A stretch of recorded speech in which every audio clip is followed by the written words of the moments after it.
Hi everyone, Joshua Hanlon here. Today I'm at the LST 393 in Muskegon, Michigan. I'm joined by Ryan Lancaster. He is going to be giving us a tour of this fascinating LST ship behind me here. So why don't you start with an overview of kind of what makes this ship important and how it ended up here in Michigan.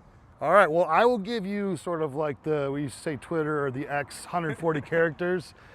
This is the LST 393.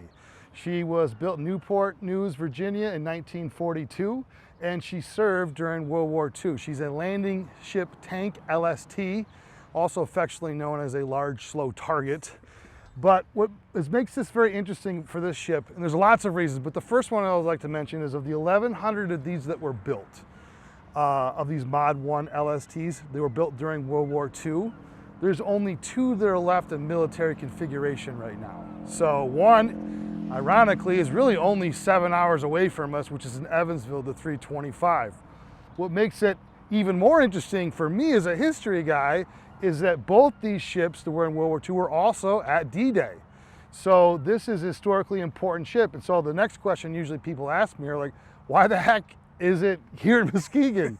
So after the war, it was decommissioned and it ended its first life as a warship, and then it was purchased by Sand Product Corporations from Detroit, and it was brought out here to the Mart Dock, which you can see behind us, and it was utilized as a car ferry. It began its second life as Highway 16. And what it did is it brought cars from Muskegon to Milwaukee back and forth till about 1973. As we go through the ships, I'll show you sort of where things have been augmented and changed. So you'll get basically a tour of a World War II ship and a passenger ship and a museum as well. You get a 3-for-1 deal when you come here. Perfect. So by 1973, she got too old to even do that as a car ferry. So then she was sort of left here by the Mart Dock and started to become sort of a derelict and sort of like rusting and falling apart. And she was going to be scrapped. Luckily, a lot of local historians got together and said, hey, we can't do that. This is a historically significant ship. Obviously, one of the handful of ships left from D-Day. So it was then restored into its third life, which is now a Veterans Museum. And so we cover all American conflicts, all the way from the American Revolution. We do have pieces of the USS Constitution, all the way up until modern combat as well, too. So what I'll do today is I'll bring you through and kind of show you a little bit of everything, but while we're out here, I did want to kind of show you the statue over here. So we'll walk over this way, you'll see the Clarence Zileman statue. I like to point this out because this is actually something that was donated by my old professor when I went to Muskegon Community College. But you probably don't know Zileman. He's not exactly a household name, but you might know the Boogie Woogie Bugle Boy. There we go. Boogie Woogie Bugle Boy. There we go. You probably heard of that song before. The Andrews sisters sing that. That song, the legend goes, is based upon an actual person, Clarence Zileman. And so his statue was erected for him. So he is a native of Muskegon. There is some conjecture about that. Doing some research, we sort of realized that the song was written before he enlisted, but you know how urban legends go. He's been sort of attached to the song. His story of a scrappy guy coming to Chicago and playing his bugle and getting into the military sort of follows the format of the song itself, and so he sort of gets credit. So he's more of an American folklore icon than historical facts. But anyway, he is a son of Muskegon, so he's probably displayed outside of the LST. So we get some of that as well too. So. You'll see lots of different artifacts and connections to Muskegon.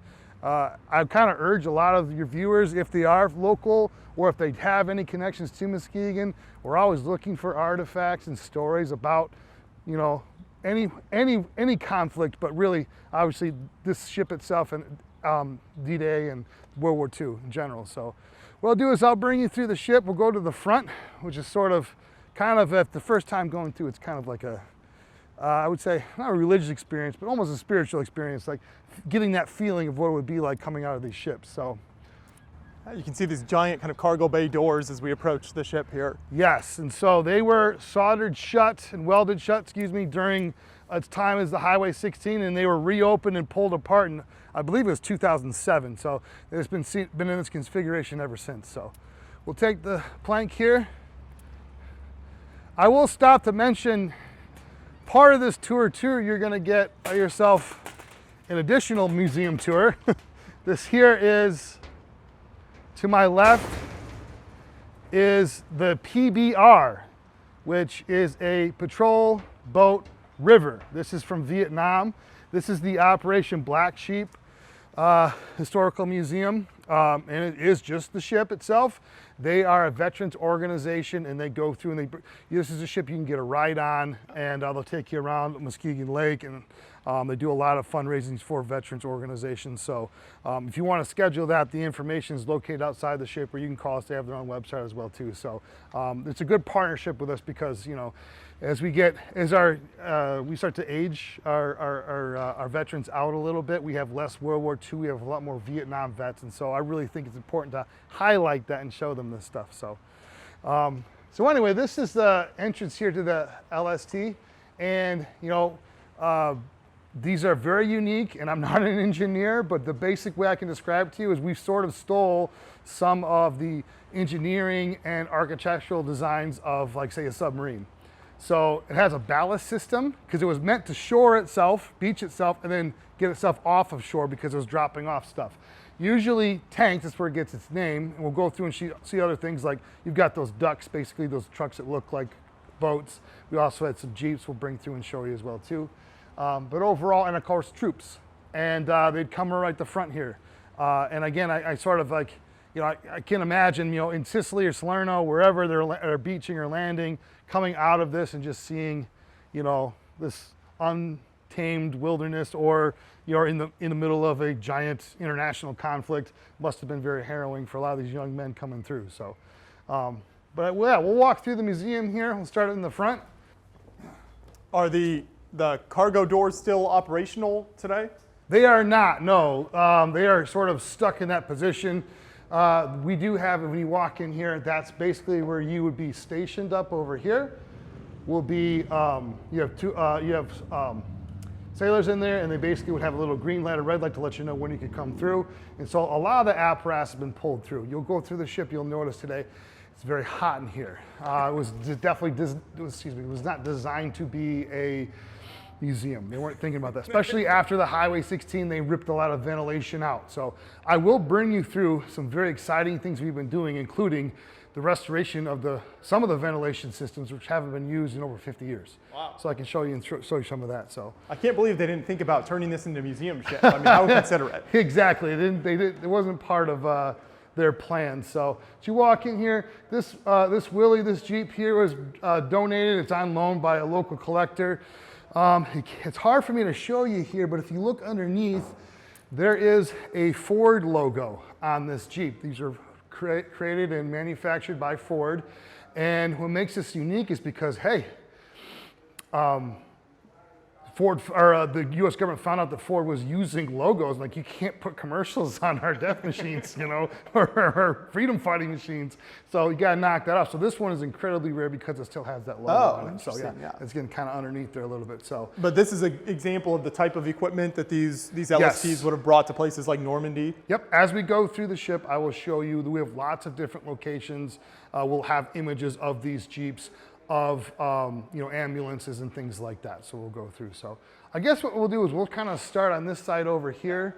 And again, you can see there's the old Highway 16 sign before we go in here. The ship with 3 lives. So you will see 1, 2, and 3 today. Is a museum, as a passenger ship, and as a military ship as well too. So what I'll do is I'll kind of wrap you around the back here. Perfect. So all these compartments were used for storage during the war. And then they were ripped out and used for storage during the Highway 16 era. But now they sort of became compartments. And so right here we have a little video footage here you can watch, just a short documentary about, you know, LSTs in general. It's very good. You can find it on YouTube as well if you're interested. So if you haven't seen it already, you can take a look at that. So over here, I'll kind of just talk about the different areas as far as the collection goes. This would be in a 24, 32-hour video if I went through everything, but I do want to highlight a few of the artifacts I think are sort of important to the ship. So we do our best to honor the ship itself and the people that served on it first, and then go through all the other levels of conflict as well too. But so right here I have in this shadow box is the actual flag that flew over the ship on Omaha Beach in 1944 during D-Day, +3. Yeah, we were 3 days afterwards. If you watch the movie Pressure, which just came out, starring Brendan Fraser, he ended up coming through, and it kind of explains that a little bit, just like the why there was a storm and there's sort of a window opportunity to get here, and so we didn't make it through that. So we have also here one of my other favorite things I think is a little more interesting, even as far as like ships go, is that this is the actual champagne bottle that christened the ship. Oh my. So it was a builder, had his daughter actually was available to do it. They're pumping these things through so quickly. LST's 393, you'll notice, doesn't have a name. The older mods will have like a county named after them. Well, I'll show you the Pitkin County, which is upstairs, and they're all over here, sort of like an elephant graveyard of those things. So, he basically has his 11-year-old daughter come out, and she christened the ship. You can see there's pictures of it. And then later in life, when she retired, she kept the bottle. And about a couple years before she passed away, she donated it back to us. So we have sort of just a good start to the collection here too. You'll see some of these names that'll pop up a little bit. Harry Lofton served on the ship. He has a few artifacts that are on the ship as well too. He's got a little Louisville slugger he donated, a little vial of sand that came from D-Day. We have Earl Bud Woolmert. He's one of my favorites. I'm in contact with some of his relatives, and we have a plethora of images that were provided by his family of the ship. So if you go on our social media and you see pictures of the ship during World War II, there's a good chance that they were from Earl or Bud Woolmert himself. So yeah, I'll kind of walk you through here. So He uses a lot of the models here to kind of help understand some of what the vehicles and things that would have been present during the war. Yes, so these are going to be just all sorts of different things that would have been here. We see the Willie we've got there too, Higgins boats. Those are the ducks I was talking about as well too, and the tanks. And so when we get to the middle of the tank deck, I'll show you an image of, not our LST, I don't believe, but an LST that has, we would fit about 28 Sherman tanks in here on the tank deck alone. So these ships were not very forgiving. If you talk to someone that's actually been on an LST serving, even in the later mods, like the Newport class, they complain often about it's the flat bottom boat, because you need to make sure you can beach it and then retreat off of that, and you get very sick. I know that from a guy that needs a lot of Dramamine, you would definitely want to have some of that. So a local company in Muskegon is Rank. They build tanks. In fact, they just got a giant military contract to continue to do this. They call them Machines of Freedom. So this is an engine that you would see in a tank. And so in a modern day tank? Yes. So you're going to have we don't have any Sherman tanks. It's one of the biggest complaints I get. It's like, well, if you can raise the money, we'd love to get one for you. So this is sort of the other half of the whole ship that I like to discuss, is this is really great, to see like how big this is, how big these tanks were. So this is sort of the image I was talking about here to you, and I can kind of show you. If you look on this side here, this is an actual image of an LST tank deck without all the artifacts in it. And you can see they're sort of snuggling those guys in really close, okay? While I got you here too, we'll have a little fun. So this is just an image showing, this is from one of the Sherman tank tread is right here. So I'll kind of give this to you to kind of hold on to, so you can kind of feel it here. You can see already it's kind of heavy, but whoa. Wow, yes, it's very heavy. I've never held just like one piece of tread. So times that by quite a bit, wow. Times by 28 tanks on the deck. It's a modern miracle of engineering, just that you could get all these things on the ship. Yeah. So, all right, well, I'll fix you later, but anyway. Do you know were the LSTs built with kind of specifications of like, we can fit like this exact number of vehicles in mind? Did they kind of have those specifications in mind? Yes, and so we actually have quite a few plans and blueprints, which I can, we'll fix that later. Well, I can kind of show you too on part of the tour as well. So they're very large, just schematics that we have access to, we can see. So you'll notice here we got some air conditioning here. This is great for the hot summer days. These were not here, these are not original. These here were built during the Highway 16 era for cars. And so these are gonna be, you'd have these open and the cars would roll in, and I'll show you some images of that when we get through the ship a little bit. So originally it was just the big cargo doors there where everything entered and exited? Yep, and you had, where we were over by the gift shop there, we sort of had a little ramp that would come down as well too. And so some of them are built with elevators. And the government is kind of like, well, why are we spending money on elevators? Like, let's just build a ramp, it's way cheaper. So because of the high evolution that they're making these things at, they had to kind of cut costs a little bit, and that was one example how they did it. So we'll go on top of the weather deck, you'll see where that ramp would have been, all right? So, and again, I love this because you can kind of get both parts of the history, but also like, I love the air coming through here. So I know they're working here, but I do want to show you this one really quick artifact, which I think it's sort of like lost in here, the shuffle. So you'll see here, this is orders to proceed with Operation Overlord D-Day. And you'll notice at the bottom it says, burn prior to sailing.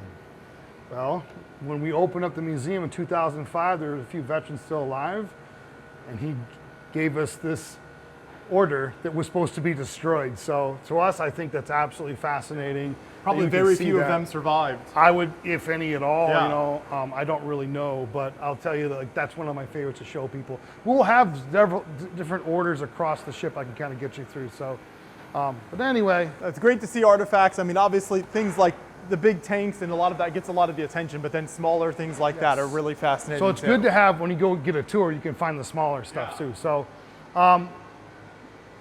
I just want to just kind of highlight the stuff over here, and we'll spend more time up on the higher decks, but this is just our wall of honor. This is something that we use to, as the name says, honor different people that have been in veterans, have been all different forms of war, different forms of combat throughout US history. So you can kind of see these aren't necessarily people from Muskegon, but they are people that their families wanted to donate to the museum, and so we put their images up here.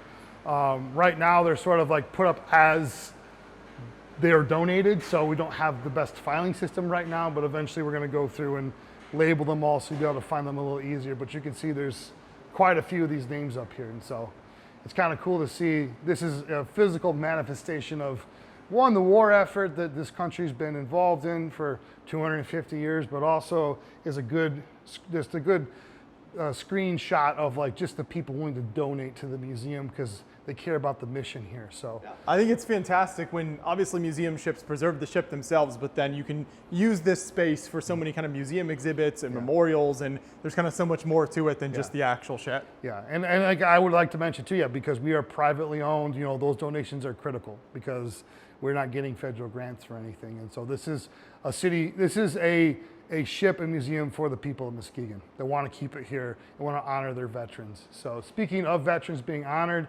back here also is our Vietnam section. This is funded and put together by a local group of people that really want to support and to honor our KIA and MIA people involved in Vietnam. So again, as we have an aging population, this group will only grow more. So down this side here, I'll kind of bring you through, and this is our Muskegon connection. This is going to be actually people from the area and artifacts from their time.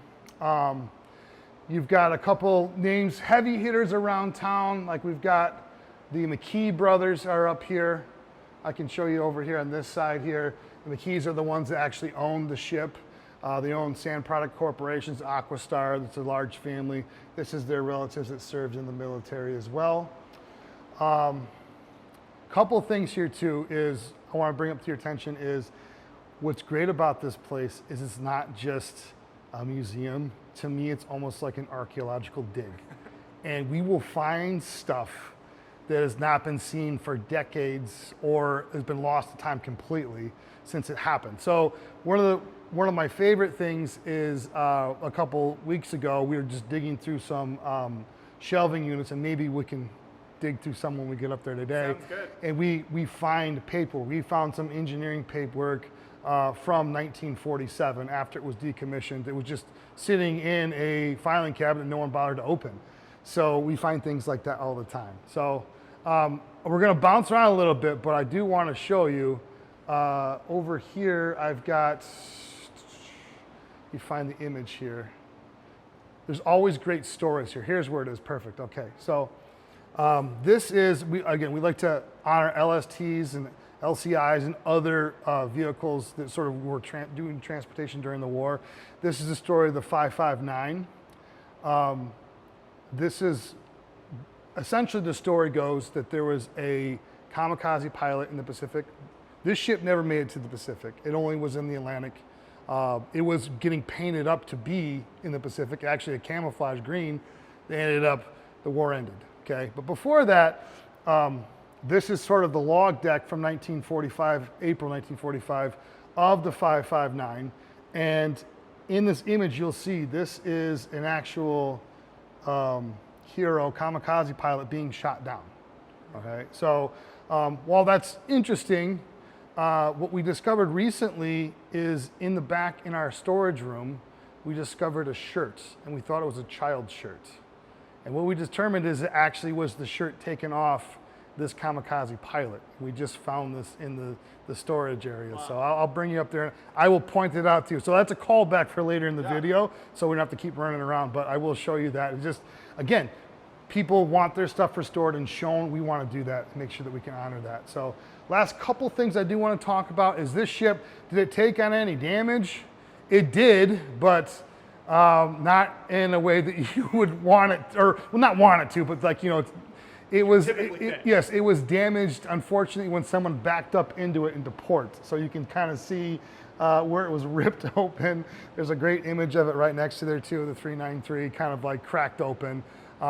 So you can see if you look at faintly where it was welded together on the outside. It's been painted over a few times, but two things that this ship is also extra unique than say maybe the 325 or other LSTs is that it actually transported railroad cars as well too. There's only 5 ships that were designated for that, and this was one of them. So even more rare. We also have a thing called a Brody rig, which essentially is going to be, we didn't have a lot of aircraft carriers, so we would just catch them out of the air, almost like a catcher's mitt. It's almost like a little hook, it'd hook the plane and catch them as they were trying to land and kind of slingshot them back. And so we do have images of that on the ship. I'll show you that as well too. So this, you know, they got very creative during this time, and these are some of the ways they would do that. So anyway, what we'll do is we'll go back up to berthing. I'll bring it around the ship, and we'll come back down. We'll go to the front of the ship here. I'll show you the rest of these artifacts. Sounds good, yeah. So right now we'll go through this side here. If we want to go up into the engine room, we've got to go, or we got to go down to go up, or up to go down. So you'll see here, going up this passageway. What makes this ship also kind of nice is that we do lots of events here, and I'll go highlight some of them, including movies on deck and yoga on deck. But we have a lot of Boy Scout groups that come in here, and they will sleep over here on the ship. And so you'll see this is berthing over here where people would sleep.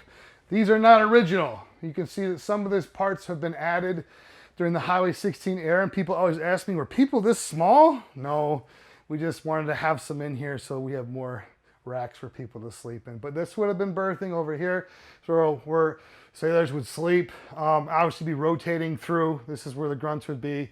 You know, he'd sleep, someone would run their shift and then kick you out of the rack and fill in for you again. What you'll notice here is that it's very quiet on this ship because it's not running anymore. So what we just discovered recently is we have a couple of really good volunteers, and what they've done is they have started to bring the ship alive. So this is something that we just posted about a month ago, but we've got our ventilation running, so you can kind of listen to what it would have sounded like. So kind of turn around here. Go ahead, and I'll give you the honor. Just kind of turn it a little bit to the right, just a little bit.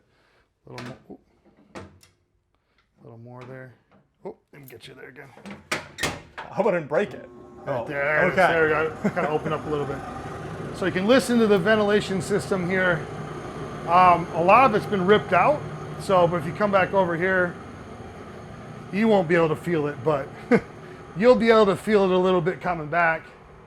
This is a good one here, the vent coming through. So, oh, for sure, again, yeah. that definitely helps on a very hot day. And that, you said that they just got that up and running recently? Yep, we are estimating it hasn't been run since 1973, maybe longer. So we like to run it during hot days a little bit now. It's been very helpful. So, but anyway.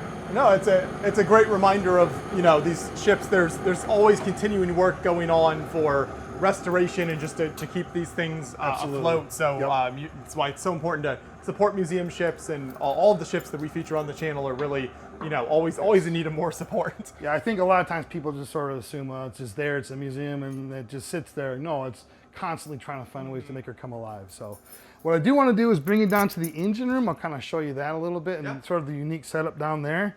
So I walk backwards because I got big feet. So I'll go this way here. So again, you've got to go up to go down. So we'll go here. All right.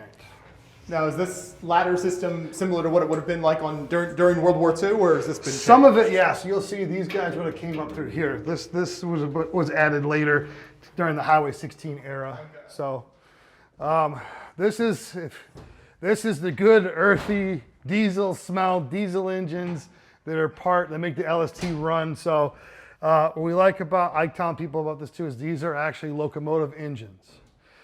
So they were building these things so fast, and they needed engines. They approached, you know, railroad companies, train companies. Were like, hey, can we have some of your old engines? So sure enough, got them running in here too. Again, she's diesel. That's the smell you're getting right there. And then they are not operational. However,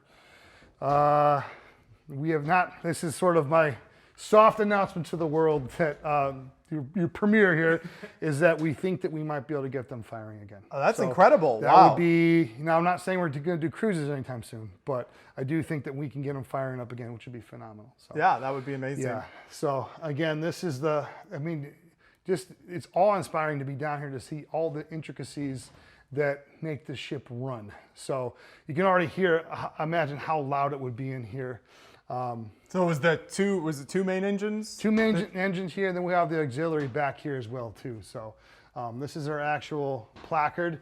Most guys have a nice metal one. We've got this little plastic one, but again, that shows us this is hull 423. It was labeled as 423, and then they're renamed. So the shipyard built them as that, so it is then rechristened LST 393 is its actual name. So it's just a nice little thing to remember. So you'll see a couple numbers over here.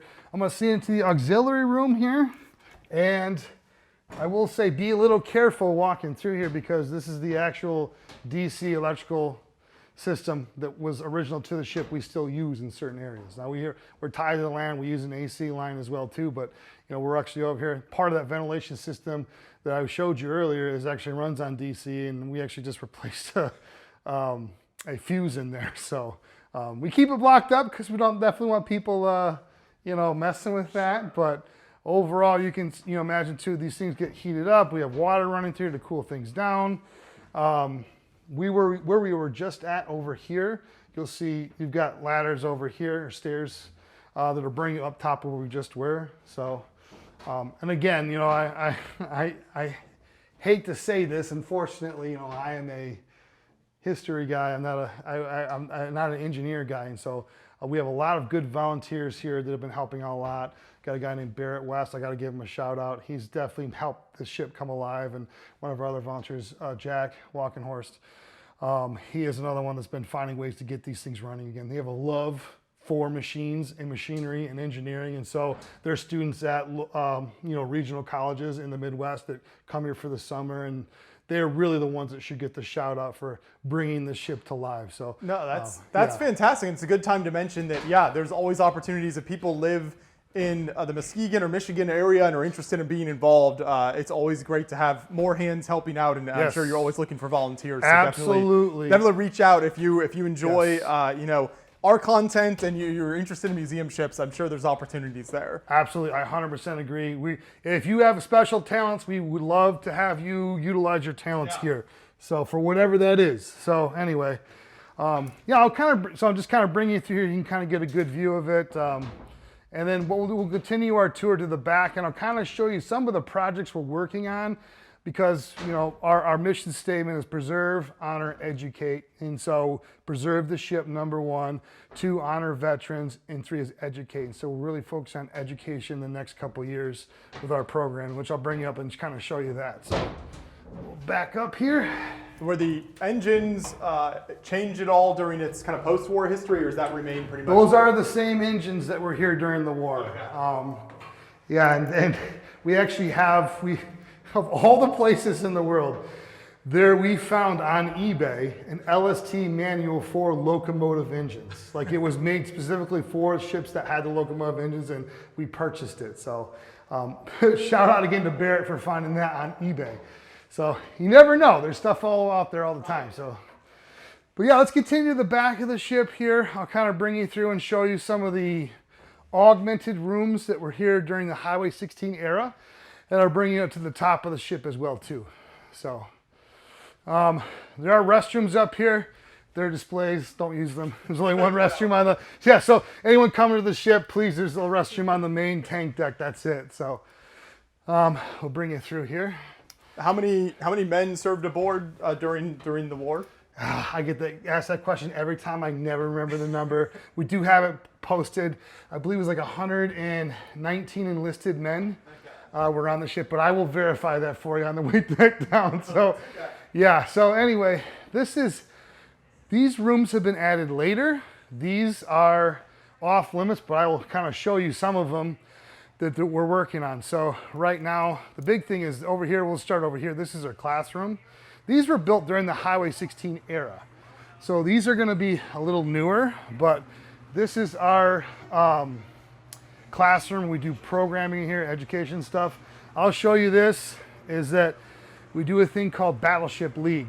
And what we do is we play the Battleship board game. And if you enter in the tournament, it's free for our members. And it is, we do a couple, a year.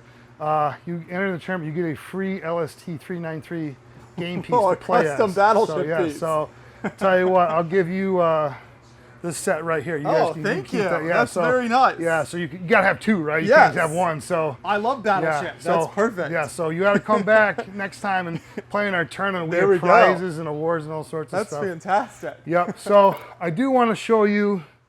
I'll just open this up here. So this is going to be what we call the Dan Weichel Library, Memorial Library.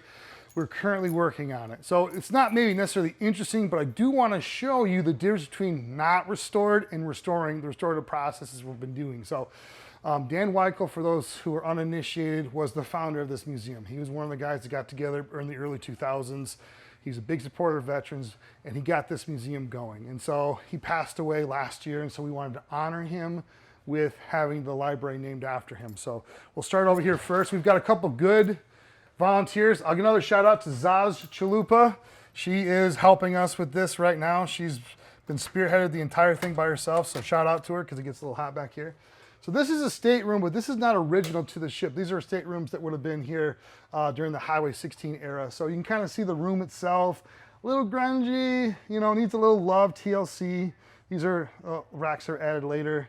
So this before was completely stuffed with books and you couldn't even get in here, but you notice the walls and you kind of see the rust and the paint is kind of faded. There's a lot of areas in the ship that look like that. And so our goal is to restore it the much as we can to kind of show you guys what it will look like. So, and when we're storing it, do you always have the kind of World War II configuration in mind, or are you keeping some of the areas more like they would have been during the Highway 16 era? So at this point, we're sort of like stuck, these rooms are here. We don't want to chop them down or, remove them. So this one's still, there we go. So my goal as the director is I want to get it as close to World War II as possible. And sometimes it's not, but so we'll do the best we can with that and also maintain the museum itself. So it's a little messier in here now, but I'll show you this is what we've been doing to restore through the works of a lot of donors and volunteers. So this is, again, the restored colors. You can kind of see it's much cleaner in here. And so obviously these books are being assessed right now. And so this is behind the scenes tour, but the idea is eventually have this access so our members will be able to come in here and check out books. ranging from LST history all the way to, like, we'll have Civil War books in here. So, but yeah, it's a work of love. Again, shout out to Zaz. She's the one that's working on it currently. And hopefully the next time you guys come through, you'll be able to check out books. Yeah, and no, it's a great way to use some of these smaller spaces like this, yeah. and yeah, great resources. So the last one here I'll show you is, you'll notice, like, well, where are all the guns at? Like, well, everyone, all the gun nuts get excited to see that. We do have them. We have quite a few. Unfortunately, we're in the middle of restoring some areas of the ship to display them properly and make sure that they're safe for the community. Now, we have quite a few weapons in here. So this is our staging area for their armory. I'll bring you in here, and it's a little tight. Also, this is a head, so it does not smell very good. So you guys at home are fine, but for us, oops, we might want to be a little careful. Maybe hold your nose a little bit. So I'll bring you in here. So this is the start of our armory here. These are all different weapons from different campaigns and different parts of U.S. history. And so all the way from, we have, Lugers on display. We've got bayonets. We've got these some of these are actually operational, these flare guns. And so these will be eventually put on display and give their proper due. But we want to make sure the community knows they're safe. So we're having them actually have an expert come in through and tell us, what is functional, what is not. They're all being assessed properly. We've got gun locks to keep everyone safe as well too. So we're currently in the process of building that display case. So were a lot of these found on board the ship, or where did a lot of this collection come from? Because we were a passenger ship for quite some time, a lot of those weapons have been gone for a long time. But we do find, again, artifacts once in a while. We were in a void cleaning out a month ago. We discovered that there was some people on board. They were having a good time. They left a couple 6-packs of PBR, and we dated it to around the mid to late 60s, because they're like, it has instructions on it was a pull tab. Okay. People weren't drinking out of cans of beer at that point, so you had to explain, no, you don't need a bottle opener. So that's how old they were, but they were just sort of left here. So again, it's an archaeological dig at certain points too. So there's 2 guns. I'll step you out here a second, and I do want to just show you a couple here. Oh, you're good there. Just of some of our Japanese guns here. So this is the one I want to show you, I think. No, not this one here. We have all sorts of these that are brought in, and some of them have logos on them. So we have these are some of the Japanese guns that we had on display prior. That where are you at here? No, not this one here. They're going to have these logos on. So basically what I show people is that these guns, like, they have chrysanthemum logo on them. Yeah, here we go. So there's one. You can kind of make it out right there. Oh, so this is from the war. This is from World War II, the Japanese rifle. And the chrysanthemum is a flower that represents the Japanese empire, okay? So the idea was that when you got these, you're supposed to scratch it out. So here's one. You can hold that if you want. And then I think this one here, it's a little, that's how you can tell this one was actually scrubbed off. Yeah, absolutely. So just another example of just the history here. So we get to play detectives a little bit. So we know this gun was seized, and we know this gun was filed down by Americans, right? So we know that this was taken through, through military means. This one here does not. So that means that this person did not surrender their gun. So we can infer, was this gun taken from them unwillingly? Or was this like a training gun that was pulled from a pile? We don't know. So it's the fun part of being a detective. We never have a full answer, but historians are detectives, museums are doing detective work, and so we can only infer from here. So, but anyway, just a nice little story we get even from weapons. If you pay attention, their stuff is there. So that's a really neat collection. Yeah, it'll be great when that's kind of publicly on display. We're very excited for that to eventually come through. So anyway, let's keep going, and we'll get a little sunshine, hopefully. I'll bring you up top. You can see we are recording this in July, and it's definitely warm. Yes. We just had a heat wave, and so we walk around a lot of fans in here. So we'll go up to the galley into the officers' country up here. So good. There we go. So we do have some fans up here that aren't part of the display, but we should have had them plugged in. So this is just the galley here. you'll see that giant stove back there.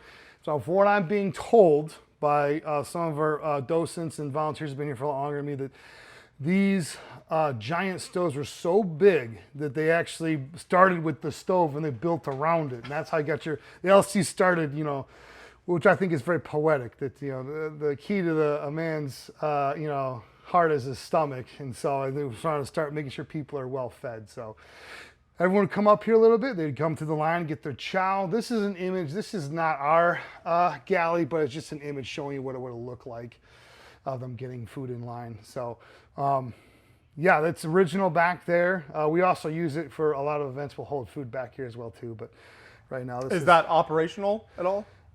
You know, one of our volunteers discovered that it ran on diesel.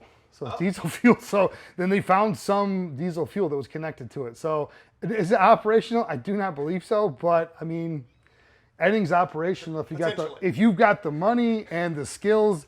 Anything can be operated again. So fingers crossed on that. That's a dare to bear it or volunteer. Maybe you can get it going again. So anyway, this is officers' country, and so this is how the other side lived. And so you'll go through these rooms, and I'll kind of bring you through, and you can kind of see a glance at some of them. But essentially, you know, the higher ups enlisted, are not just enlisted men, but actually, you know, Navy corpsmen would be up here. And you'll see that some of these rooms, they're all restored, but also some of them are restored with artifacts in them from different ships.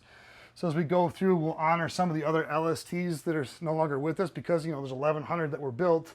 And there's only 2 left in military configuration. I keep saying that because there is a third one. The LST 510 is now the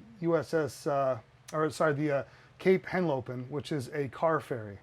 So you would look that up and you would have no idea, but underneath it has been transmogrified into this car ferry over in Connecticut, New York area, over there in the Eastern Seaboard, and yeah, it's you wouldn't recognize it's an LST, but it's still the same hole. So 2.5 left in this country. There's other ones that have been decommissioned across the world. There are other LST museums. There's one in Thailand and South Korea, but those are not still in their same configuration. So.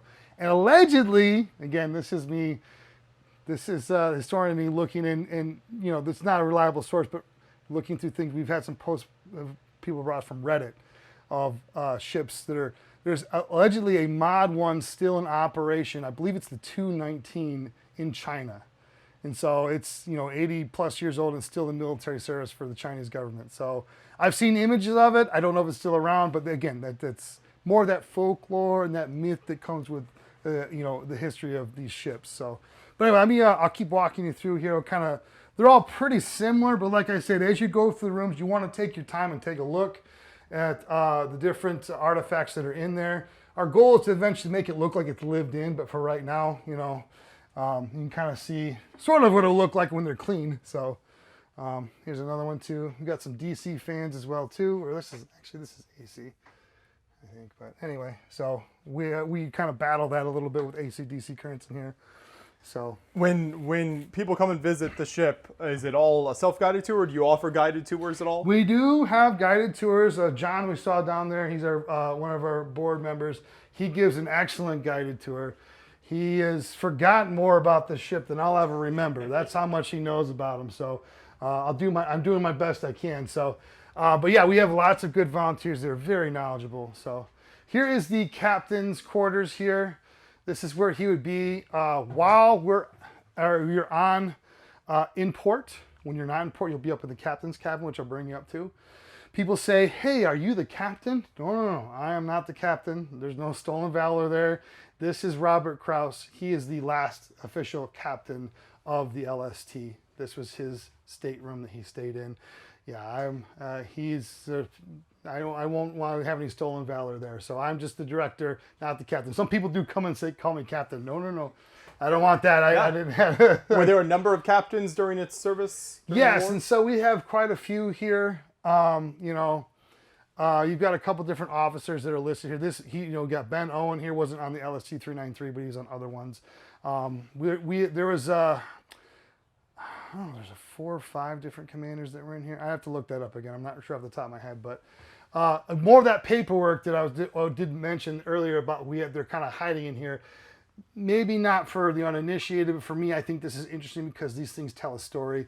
This is the paperwork for Kraus to take over command of the LST itself. And then this is the final paperwork telling him to go to New Orleans to decommission the ship and put it into mothball fleet, which is that used car lot where it was purchased by Sand Products. And so we still find paperwork from this era. There are still engineers on ship making sure that everything was running properly. And so we have some of their logs. We just discovered, you know, some not even a month ago. So this is by far the most impressive one as far as the rooms go. So let me walk you towards the wardroom and show you that a second.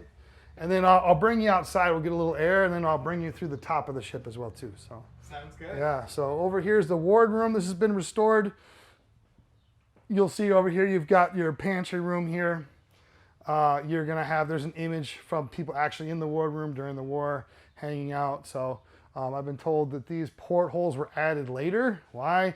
You don't want to be shot at in the wardroom. So a lot of these things have been added after the war. We'll even show you where even the wheelhouse has been reconfigured for a commercial value versus a military application. So this is where, where the enlisted officers would sit and they would eat. So it's a little nicer than, I'll show you the mess deck down below and how that would have looked. But anyway, let's kind of walk out here a second and I'll kind of show you the actual weather deck.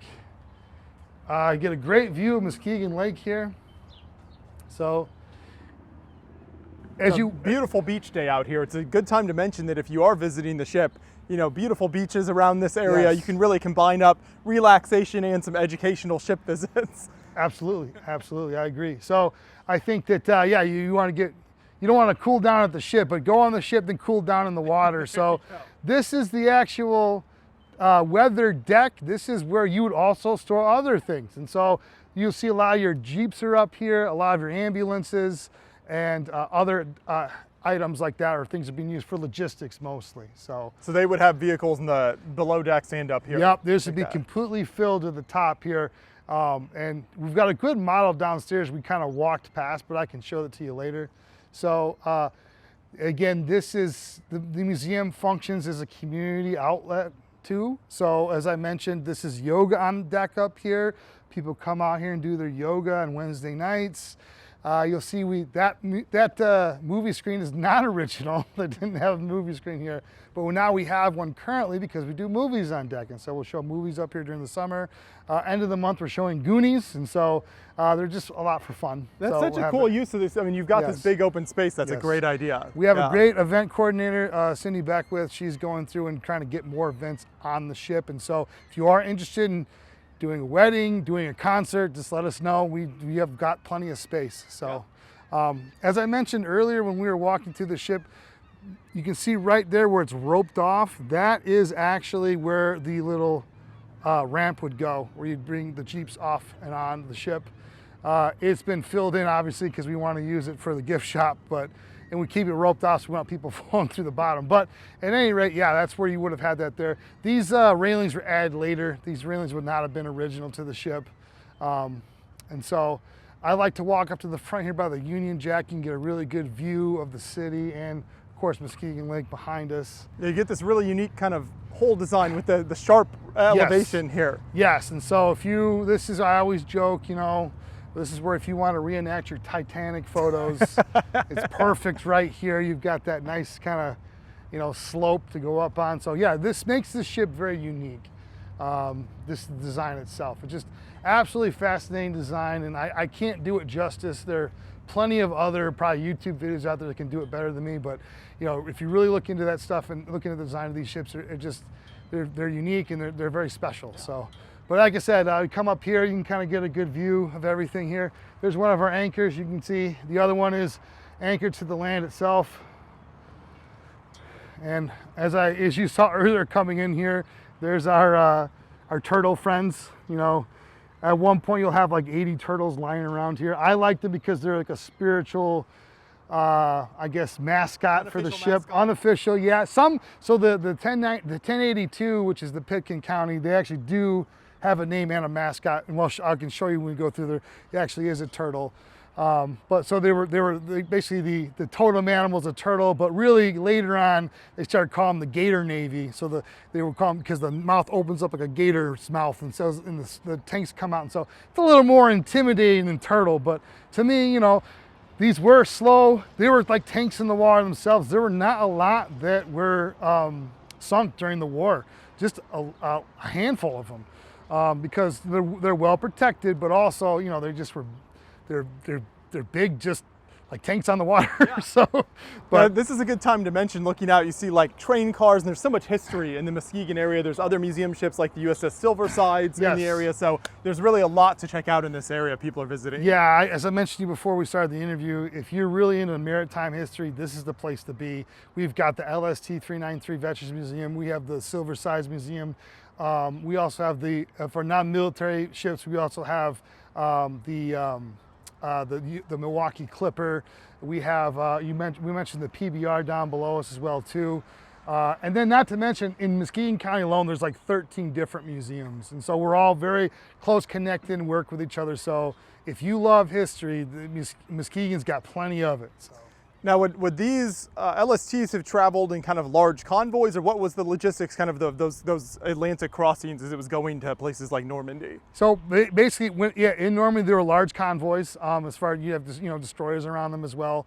As far as like during the actual war, it probably was more just they were smaller because at this point we made 300 trips back and forth between the English Channel and Normandy during the war, just to transport prisoners of war and supplies, and so it was less of probably an impressive display, just more like ship to ship basis. Yes. But so yeah, it's like I said, they had to be pretty protected because we do have guns, and you'll notice there aren't a lot on here because these have been added later. I mean, these guns were added after it was turned into a museum, so they were stripped of these during, they needed for commercial applications. You don't want to have those anti-aircraft guns. Protect the vehicle shipping. It's a little bit of a legal issue there. So what we can do is we can come back the way that we just did, and I'll bring you up to the wheelhouse and kind of see that, as well as the radio room and navigational chart room. So we'll bring you through that as well. So there's a lot of good stuff up there. As I was mentioning, we find things all the time in some of these different shelving units, and we discovered paperwork that has just been sort of dug out like an archaeological site. Yeah. So. Were there any really significant kind of natural disasters or storms that these LSTs had to face? Was there any records of this particular ship going through anything like that? Yeah, I believe there's one. We lost one to a storm. I can't remember the name off it. Again, there's like 1,100 of them. So again, I think it's less than 10 were destroyed during the war, as far as I know. So this is the wheelhouse. For those who aren't here, you can smell those mothballs. Absolutely. Our cleaning lady wants to keep the birds out. So this is where we're operating the ship from. So what I like about this wheelhouse room is this wheelhouse here is pirate wheel, is original. So a lot of times people come in here and they're like, no, they had metal wheels, and they're like, it wasn't like one of these pirate ones. And so we discovered last year, going through archival images of the ship, that this was in fact the original wheel. So so not all these had like this little pirate wheel. So ours did though. So some of this stuff most of it is original. There can be things like the radar added later, but overall it's pretty much in its original configuration. The one thing I will point out is you see these giant lovely windows would not have been on the ship. You would have basically these portholes right here would go all the way across. And so you'd be able to, and the visibility is not great in here. So you need to have the captain above to kind of help you through that. They didn't design military ships with panoramic views. No, they did not. They did not want you to see, beautiful sunsets. So that was not the plan. So these were added later during the Highway 16 era.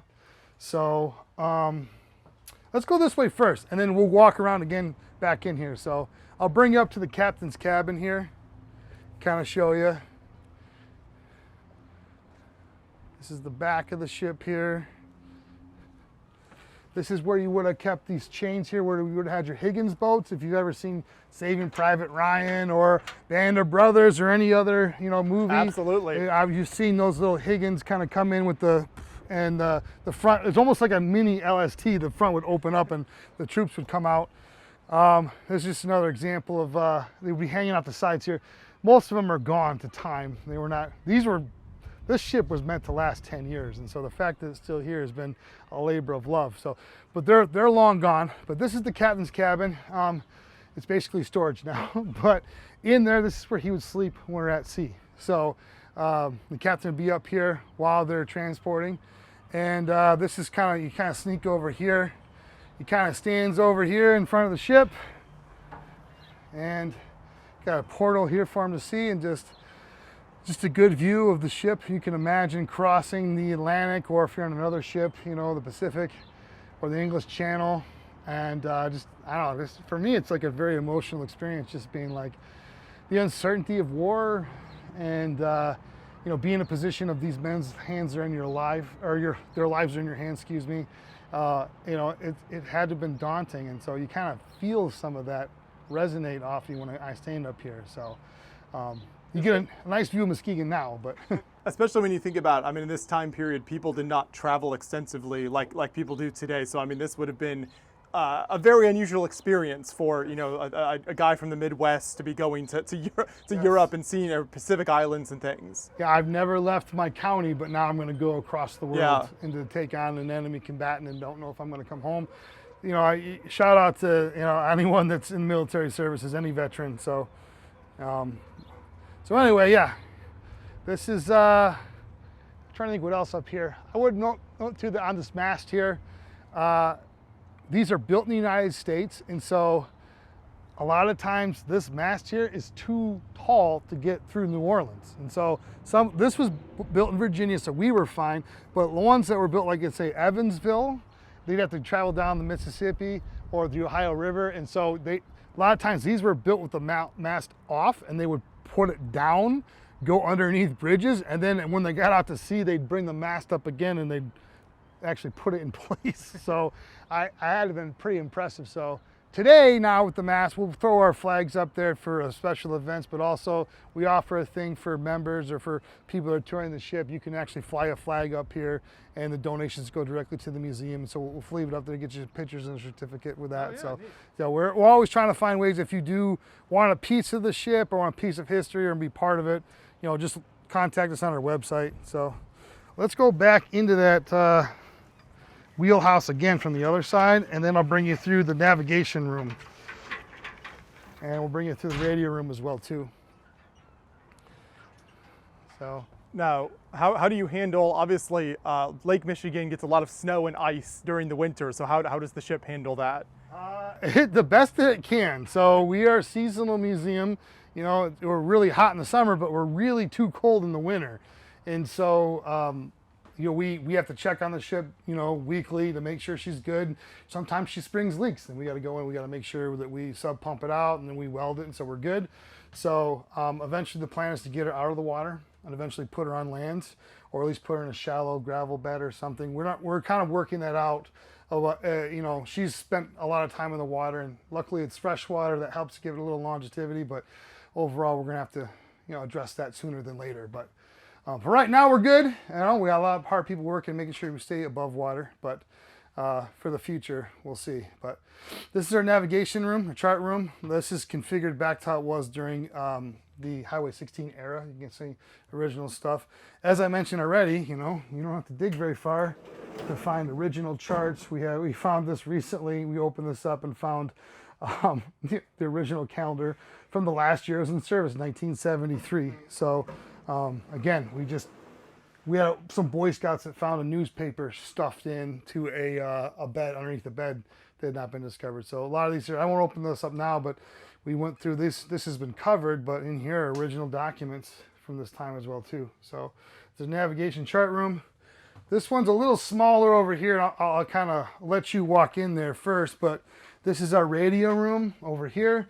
You can see original images from the 325. We don't have any images of our radio room during the war, but you can see what it would look like. What I like about it too is that this is a functional radio room. We have a ham radio group that comes in here and they contact other museum ships.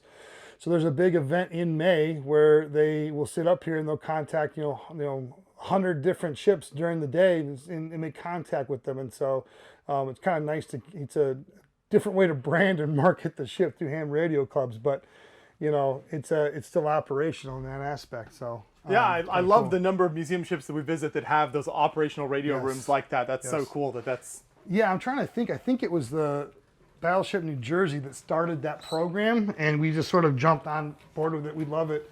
So it's kind of cool to kind of talk and get our name out there. So anyway, let's head back over this way. I'll bring it on the other side and check out some of the other stuff. It's a little more subdued on this side of the ship because we're in the process of creating that armory like I mentioned, but there's some pretty cool areas like our sick bay, which we'll go to next. I'll show you that. So I'll go this way here. Scullery first. Obviously you get your food up there, bring it down here to eat, drop off your trays here. So someone working in here. Then you'd have to walk past the sick bay right here. We kind of cut this out so you could see what it looked like in here as well. So if you look below you here, this will take you directly to the tank deck. This port here is where we get into port, like across the English Channel, you have people that are injured. They would pull them through here and they'd bring them up here to have the doctor look at them. So it'd be stretchers all the way through here. So if things got turned south, they would bring you over here and you have a table that you could operate on. So this is also where people ate. So you can imagine, you know, mess deck or the messing deck over here, people eating their breakfast, and then of course someone's getting shrapnel removed or something. So not exactly hygienic, but you know, not a lot of, even though it's a large ship, there's not a lot of space for those things. Work with what you have. Absolutely. Yeah. So it's kind of interesting here. So I'll bring you through the rest of this side here. This is an area that me as the curator going through and trying to add new artifacts here, but this is where we're going to put a lot of our new weapons. Will be up here, which I showed you earlier. Will be, you know, displayed here properly and safely. So, and these were just new. These are shelving units that we're going to fill up too. So we got new exhibits coming soon. So we have a great collections department, which I'll kind of bring you up to right now and show you. We've done phenomenal. We've had a couple volunteers, Dave Card and his nephew, have done a phenomenal job of just organizing that. And so one thing to mention, those guys, we discovered this in our archives, in our collections department. I think it's a fantastic image of them all just sitting in the front, you know, before the drawbridge comes down. So but I wanted to display that. I thought that was really cool. That is really yeah. Yes. So one thing that we battle with on the ship is we are, as you can tell, not temperature controlled. So it's difficult for our artifacts. And so we are in the process of finding ways to find certain compartments and at least try to stabilize the temperature for the off season.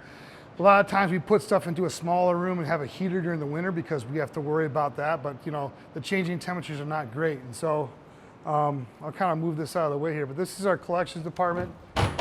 This is again off the books tour. You can come with me here, I'll show you. We have all sorts of things up here that are waiting to be displayed. So if you donate stuff and you don't see it yet, give us time. Yeah, I mean all of these exhibits take time to put together, like you said, kind of curate them in a way that helps the public, make sure it's safe. There's so much that goes into it. Yep, and you know, and obviously local provenance and things like that. So we'll bring you over here, I'll show you. So a lot of undressed mannequins in dark rooms that'll scare you if you're not ready. I forgot that he was here, but so yeah, you can kind of see here that we've sort of split. It's much warmer in here, right? And so the idea is to get these things out and put it in temperature control areas as soon as we can. Earlier, I had mentioned a kamikaze pilot.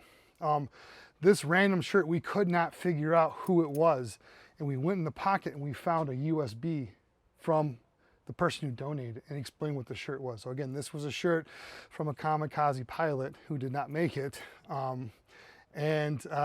We're going to eventually put this on display. So it goes with that story with the 559, which we showed you earlier. So, but yeah, this is, oh yeah, watch your step, sorry.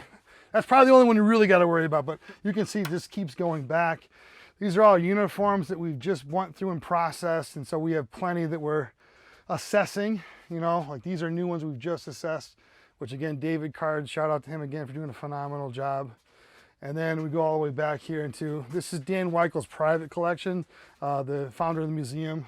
It's not officially been donated to the museum yet, but we sort of leave it in his honor, and eventually someday, perhaps if his estate wants to have us showcase it, we will. So, but you can see, yeah, we got these compartments here, which would have been, you know, essentially berthing, now been turned into a collections department. So this is where we keep all the artifacts and stuff. And so you're just kind of going through this kind of piece by piece and figuring out what you can put on display. The first goal was to take the piles and put them into organized piles, and now the piles are being divided into items, and those items are now being collected and they're putting into like different boxes or put on display. So, and there's all sorts of phenomenal stuff that we're finding all the time in here. You know, we want to keep our 3D images in here, and our 2D images are going to be in our archives.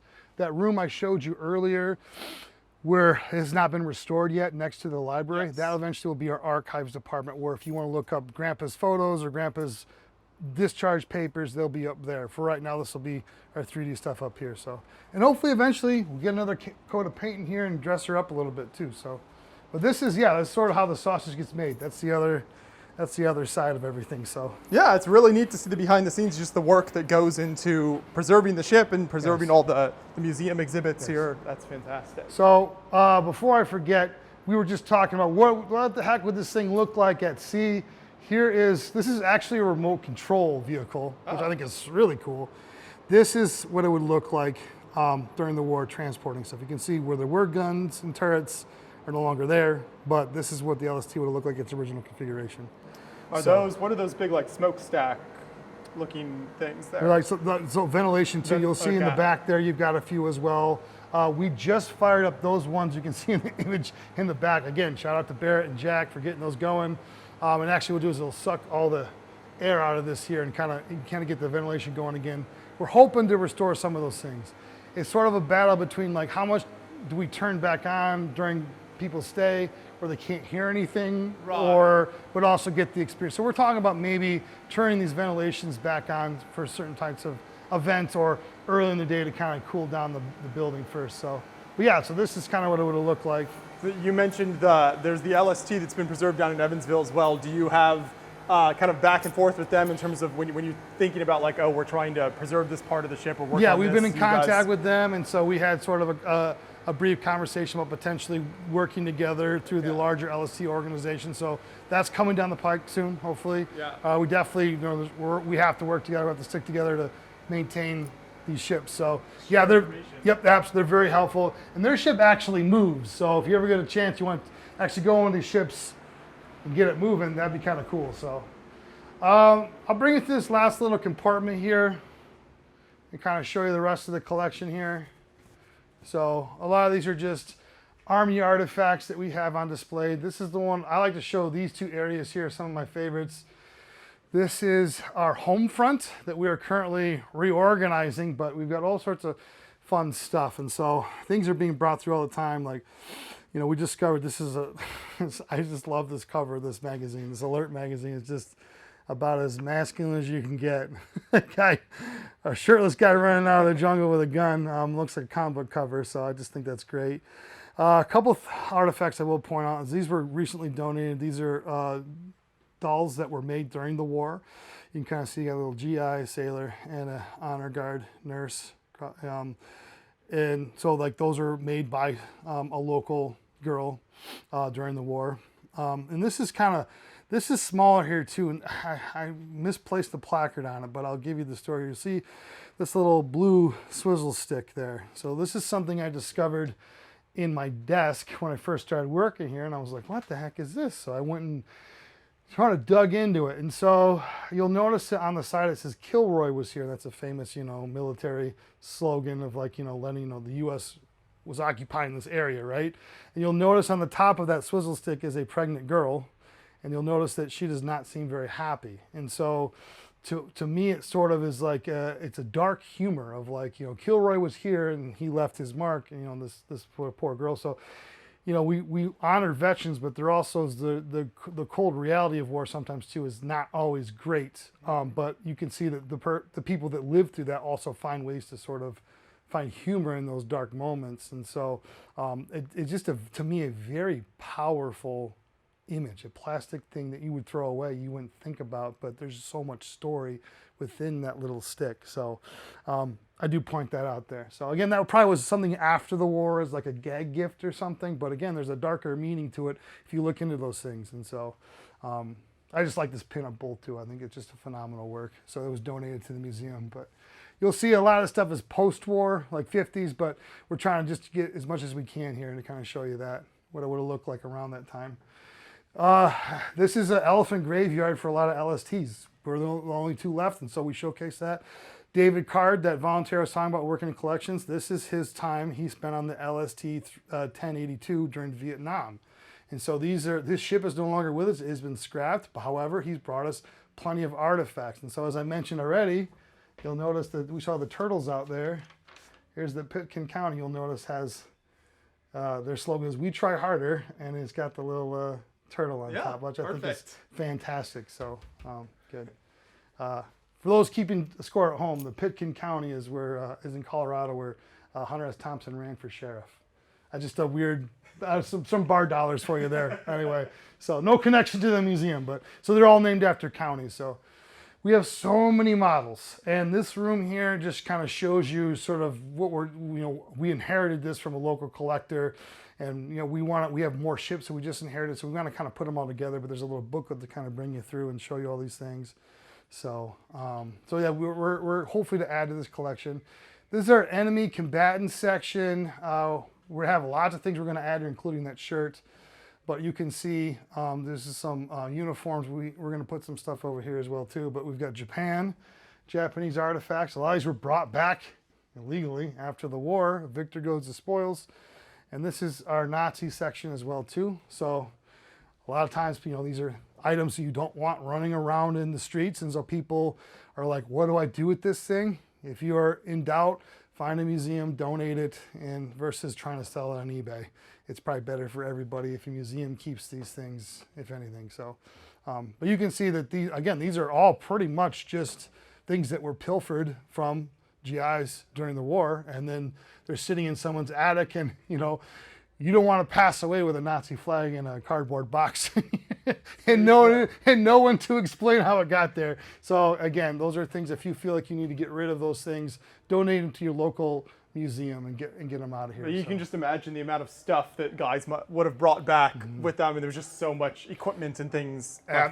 People are stuffing in silver in their pockets, and swastika armbands. You can see right there's a Hitler Youth knife and little things you could stick. And for me, it's fascinating to see how many people brought rifles back. How are you seeking those back here? But they made it work. So now I know you've talked a lot about the vehicles and tanks and things that would be transported, but did it transport large amounts of men, and what were the logistics like on that in terms of where they would sleep? So it's funny you asked that. So we have it up front because I don't have to remember. So this ship empty was 1,600 tons. Full weight, it's got 3,600 tons. Like you can imagine all those tanks in here. Yeah. So we have over here, you've got 9 officers, enlisted are 107, and then you're going to have another 100 combat troops enlisted as well too. So you're going to have upwards of, what we got there, a little over 260 people on the ship at a time. So and you'll see the anchors alone, which you saw out there, are 5,000 pounds each. So it's good to keep this tail of tape because I have trouble remembering that. There's a lot of numbers. There is a lot, yes, absolutely. So we're back at the front again, but I just wanted to bring you through this section real quick to kind of finish up. But this is our War Dog Memorial. It's put on by another organization, but it gets a lot of stops here. People are fascinated by, this is the Vietnam Memorial Wall for canines. And so this was all the dogs that did not make it back. So it's pretty interesting to see how many were named Prince, quite a few, but so this is to honor their service as well too. And so this is another, a lot of people are animal lovers. They love to stop here and kind of pay their respects as well to our 4-legged friends as well too. So, but this is a local display that was created by some students at Muskegon Community College, the college I work at, and so it's kind of nice little display that kind of goes with it too. So, but yeah, that is about it. Well, that's been fantastic. I think hopefully that's enough to Yes. kind of say. So again, if you do have questions on anything, let me know. We are at lst393.org is our website. We're all over social media. We love to field questions and answer things. And of course, obviously come get a tour. I will mention this to everybody too, is like we're a little different than other museums. We actually are membership only base. So think like a library. You know, we do have a library. To enter here, you need to have a membership card. And what it does is you get access to the museum the entire year. You get a bunch of other benefits, as well as we're part of a program called Time Travelers. So there's about 500 different museums across the country that are part of this reciprocal program. So basically, you get a membership here, you get discounts at roughly 5 other organizations across the country. So we don't want just guests. We want, you know, family members. We want crew members. So people involved, yeah. Yes, absolutely. Yeah. That we need it to keep it moving forward. Yeah, fantastic. Well, we'll make sure to have a link in the description of this video to the website so you can find all the info about visiting and then all their events and everything. Check them out on social media. Make sure you follow what they're doing here at the LST. It's a fascinating ship, so thank you so much for taking us through all the different areas here and explaining the history. And it sounds like you guys have a lot of great stuff planned for the future, so can't wait to continue to follow that. So I really appreciate it. Thank you.